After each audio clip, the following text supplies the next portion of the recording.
The story's out there. Islam, one of the fastest growing religions in America, 1,209 mosques. No 30-second sound bites. Like all other faith traditions, America means home to 7 million Muslims. Las Vegas, Michigan, Chicago, Houston, Boston, uncut, the whole thing. Detroit, Iowa, Virginia, Montana, San Francisco, Tennessee, New York City, Los Angeles, Washington, D.C. Experience the independent voices of American Muslims. Muslims America.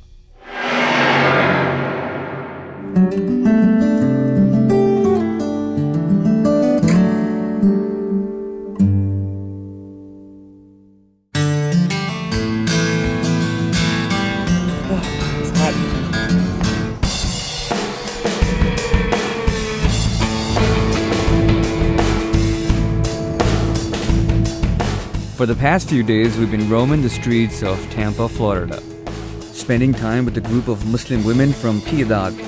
Piedad is helping to uplift the lives of Tampa's Muslim community and working with members of other faith groups. Today's our last day in Tampa, and we thought we should show you something unusual that we first saw when we came here. This pretty much looks like a mosque, but it's actually the University of Tampa. Previously known as the Tampa Bay Hotel, the architecture is a mix of Russian and Turkish, a symbol of the city and its history.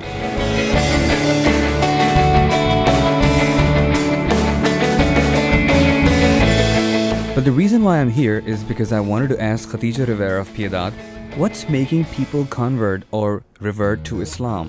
What do you think is the reason why so many people are coming to Islam, despite the fact that there's so much of negativity about Islam in the world today? That's a very good question. I remember when 9/11 happened. That was a very bad period for us. I remember living in Miami, people spitting at me because I wore hijab. People told me to take it off, to take off my veil, and I would be safer in the streets. But at the same time, it made me stronger as a Muslim. And while it made me stronger as a Muslim, I was able to go out there and be more vocal about Islam because I felt that was my job, to demystify Islam. So we became more, more, how can I say, more empowered, pressing, more empowered, more like justified that we had to go out there. And I definitely know that we got a voice. And this voice is being reached everywhere because we're saying, this has touched my heart. Islam has touched my heart. Muslims have touched my heart. Islam is perfection. Muslims are not perfect. We have, like we said, free will. We have good and bad. But I do know that Islam is perfect. And I know that no matter what people can say about Islam, I'm not going to say it's my job to defend it, but I can tell you that to me it is perfect because it is a way of life, a way that I want to live, and a way that I want to have in the hereafter. And what about the critics? The critics who argue that women are facing a lot of problems in Islam. They don't have any rights. They're treated as second-class citizens within their own faith community, and they're under a lot of pressure.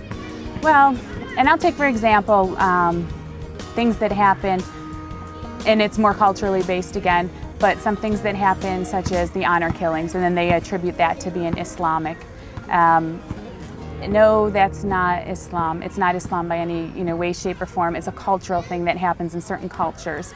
That's not a general, it's not accepted by any means in Islam. But then, one time my sister forwarded me an email saying, oh, did you see this honor killing in Toronto that happened among a Dacey family? And I sent her an email back and I said, have you watched your news last night? How many wives were killed at the hands of their husbands in America? Every day you turn on the TV, women are murdered by their husbands. And this is a nightly thing. Women missing, pregnant women missing, or murdered, brutally murdered at the hands of their husbands. It's going to happen.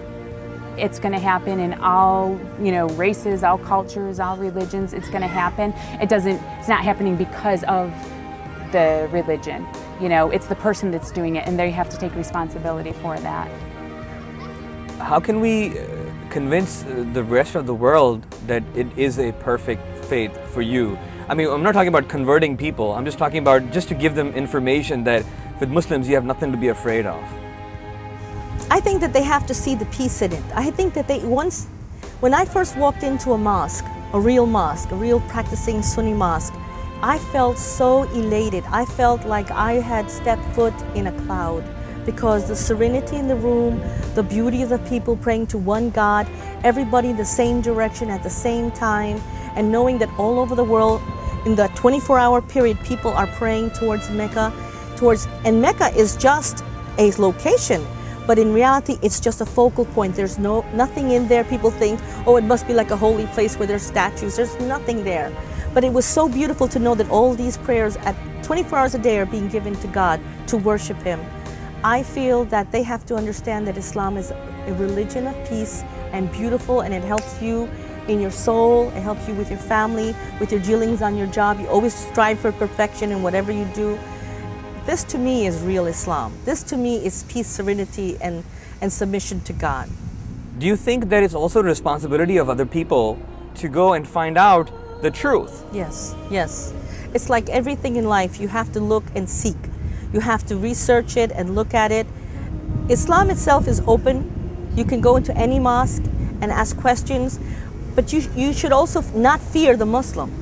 And people who fear the Muslim, it's because they have never been in touch with a practicing Muslim. Because once you sit down with a practicing Muslim and you see their love of God and their love of creation and nature, you can see someone who is peaceful. I think that people need to ask questions. When you see a Muslim, you see a hijabi, or you see somebody with a kufi, say, hi, good morning, how was your day? And you'll see that they'll quickly respond and talk to you.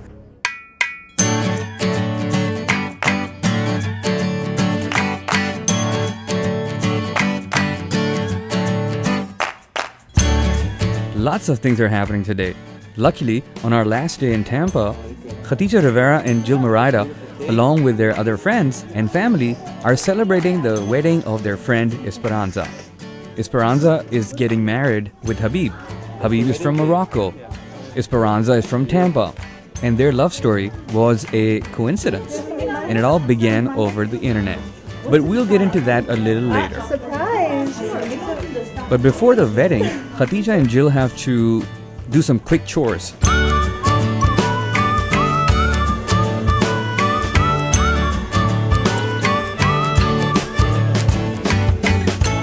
They're helping their friend Esperanza in the wedding with whatever they can. They need to pick the food, some of the groceries, and the couple needs to get their stuff out of the car too and get dressed for the big event. And remember some time back we talked about Khadija also teaching English to Burmese immigrant children? Of course, the Burmese kids, they need to be picked up too. Assalamu alaikum. Walaikum assalam. How are you guys doing?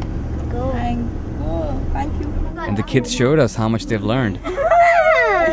1, 2, 3, go! Are you sleepy? Are you sleepy? Brother John, Brother John.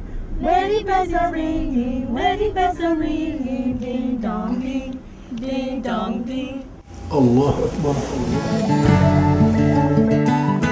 There's an American, all-American woman behind the whale.